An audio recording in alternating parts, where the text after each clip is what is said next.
السلام علیکم ورحمۃ اللہ وبرکاتہ۔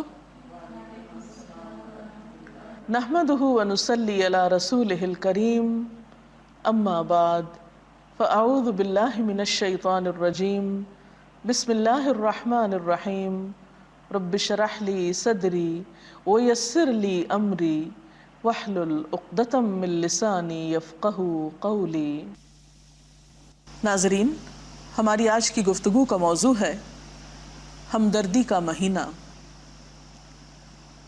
رمضان المبارک کو نبی اکرم صلی اللہ علیہ وسلم نے شہر المواسات کہا ہے۔ مواسات کا مطلب ہوتا ہے ایک دوسرے کی ہمدردی کرنا، ایک دوسرے کا دکھ بانٹنا، ایک دوسرے کی مدد کرنا۔ تو گویا یہ مہینہ اپنے اندر ہم سب کے لیے ایک سبق رکھتا ہے کہ جب بھوک کے تجربے سے ہم گزریں روزے کی حالت میں تو دوسروں کی بھوک کو بھی یاد کر لیں۔ جب ہم خود تھکاوٹ کا شکار ہوں، کسی بھی مشکل کا شکار ہوں، تو ہمیں اس وقت دوسروں کی مشکلات یاد آنی چاہیے۔ ارشاد باری تعالیٰ ہے انما المؤمنون اخوہ، کہ مومن آپس میں بھائی بھائی ہیں۔ گویا تمام اہل ایمان ایک بڑا خاندان ہیں۔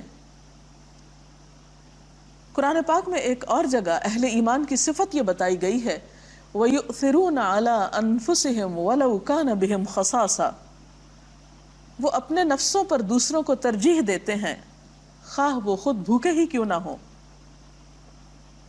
ہم سب کو اپنا اپنا جائزہ لینا چاہیے کہ کیا واقعی ہمارے اندر رمضان میں ایسی کیفیت پیدا ہو رہی ہے کہ ہم اپنی ذات کے باہر دوسروں کو بھی دیکھ سکیں، صرف اپنے لیے نہ جئیں، اوروں کے لیے بھی جینا سیکھیں۔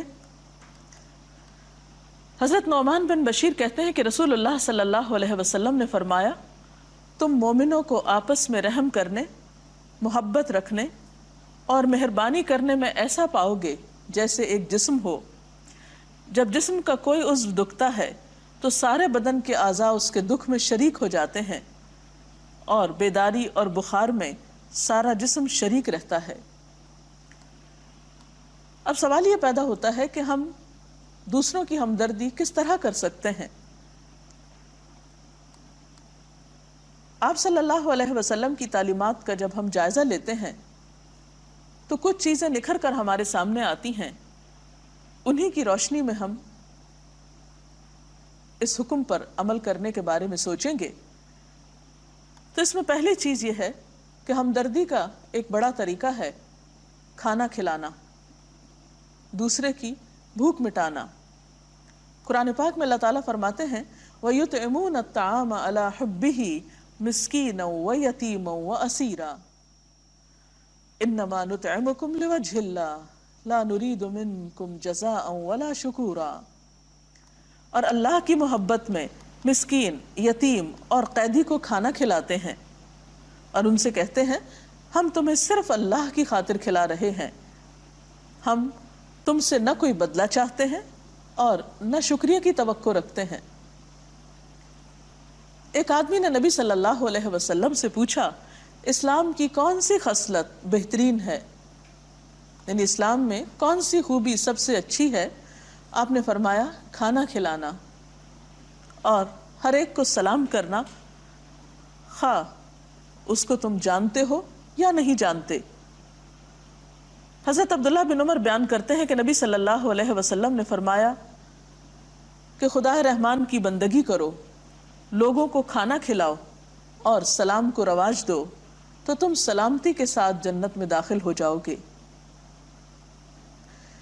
حضرت سعد بن عبادہ بیان کرتے ہیں میں نے عرض کیا اے اللہ کے رسول صلی اللہ علیہ وسلم کون سا صدقہ سب سے افضل ہے؟ تو آپ نے فرمایا پانی پلانا۔ تو اس سے اندازہ ہوتا ہے کہ اگر ہم واقعی دوسرے انسانوں کی ہمدردی کرنا چاہتے ہیں تو اس کے لیے ہمیں سب سے پہلے ان کی بنیادی ضروریات کے بارے میں سوچنا ہوگا۔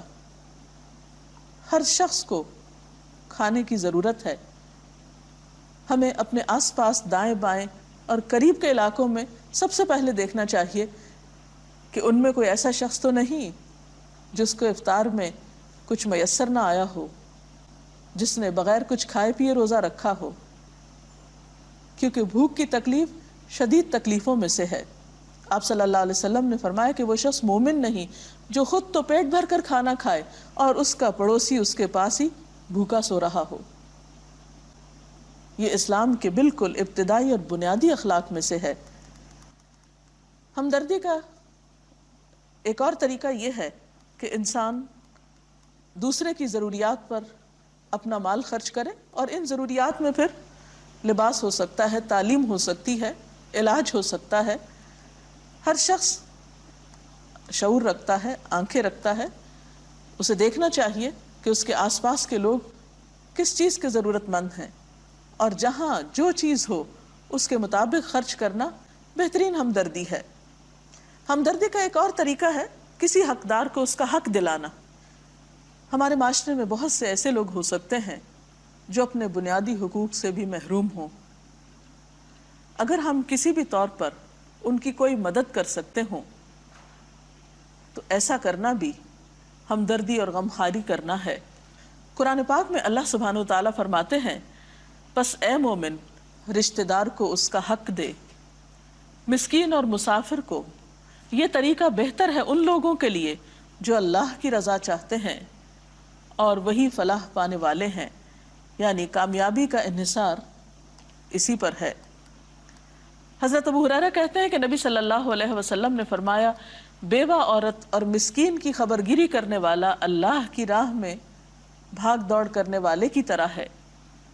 آپ نے یہ بھی فرمایا کہ بیوہ اور مسکین کی خبرگیری کرنے والا اس شب بیدار کی طرح ہے، یعنی رات بھر جاگنے والے کی طرح ہے جو عبادت میں سستی نہیں کرتا، اور اس روزہ دار کی طرح ہے جو دن کو افطار نہیں کرتا، یعنی اتنی بڑی نیکی ہے۔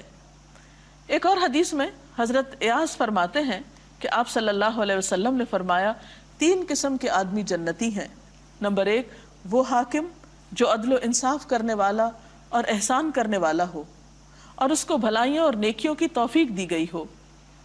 دوسرے، وہ شخص جو مہربان ہو اور رشتہ داروں اور مسلمانوں کے لیے رقیق القلب ہو، یعنی اس کا دل نرم ہو دوسرے انسانوں کے لیے۔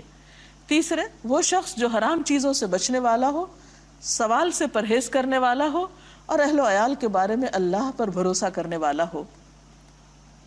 اسلام نے یتیموں کے حقوق کے بارے میں بھی بہت تاکید کی ہے۔ ہمارے اپنے ہی خاندان میں، ہمارے رشتہ داروں میں، ہمارے قریبی جاننے والوں میں کہیں نہ کہیں ایسے لوگ ہو سکتے ہیں جو ایسی پریشانی کا شکار ہوں، یتیمی کا شکار ہوں۔ تو اس کے بارے میں ایک حدیث میں آتا ہے کہ جو شخص اللہ کی خوشنودی کے لیے کسی یتیم کے سر پہ ہاتھ پھیرے، یعنی آپ دے کچھ نہیں رہے، صرف ہمدردی کر رہے ہیں، پیار کر رہے ہیں، شفقت کا ہاتھ سر پہ پھیر رہے ہیں، تو یتیم کے سر کے ہر بال کے عوض جس پر اس کا ہاتھ پڑے نیکیاں لکھی جاتی ہیں۔ اور جو شخص یتیم بچی یا بچے کے ساتھ اس کی پرورش میں احسان کرے تو وہ اور میں جنت میں اس طرح ہوں گے جس طرح یہ 2 انگلیاں ملی ہوئی ہیں۔ آپ نے 2 انگلیوں کو ملا کر بتایا، یعنی ایسے بچے جن کا باپ فوت ہو چکا ہو، اگر کوئی شخص ان بچوں کے ساتھ احسان کا رویہ اختیار کرتا ہے، مثلا بعض اوقات کوئی شخص کسی بیوہ عورت سے شادی کرتا ہے، اس بیوہ عورت کے پچھلے شوہر سے بچے ہو سکتے ہیں، وہ باپ فوت ہو چکا ہوتا ہے، ایسے بچوں کو عموماً ہمارے معاشرے میں صحیح محبت یا کیئر نہیں ملتی، وہ ہمیشہ اپنے اوپر ایک بوجھ ہی سمجھے جاتے ہیں۔ ایسے بچوں کے ساتھ احسان کرنا، محبت کرنا، شفقت دینا، انہیں اپنے باپ کی کمی کا احساس نہ ہونے دینا، یہ ایک بہترین نیکی ہے۔ پھر اسی طرح ہمدردی اور غمخواری کے اس مہینے میں ہم لوگوں کی ایذا رسانی کو ان سے دور کر سکتے ہیں۔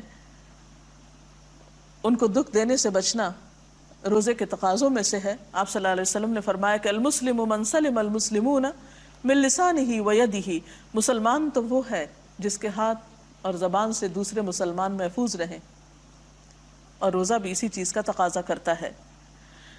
حضرت ابن عمر کہتے ہیں کہ نبی صلی اللہ علیہ وسلم نے فرمایا، مسلمان مسلمان کا بھائی ہے، نہ وہ اس پہ زیادتی کرتا ہے، نہ اس کو بے یار و مددگار چھوڑتا ہے، نہیں مصیبت میں اسے دیکھ کے خود بھاگ نہیں جاتا، مدد کے لیے آگے بڑھتا ہے۔ اور فرمایا، جو کوئی اپنے بھائی کی حاجت روائی کرے گا، یعنی اس کی مشکل میں کام آئے گا، اللہ تعالیٰ اس کی حاجت روائی کرے گا، اور جو کوئی ایک مسلمان کی مصیبت دور کرے اللہ تعالیٰ اس کی آخرت کی مصیبتوں میں سے ایک مصیبت قیامت کے دن دور کر دے گا. اور جو شخص مسلمان کی پردہ پوشی کرے گا اللہ تعالیٰ اس کی پردہ پوشی فرمائے گا.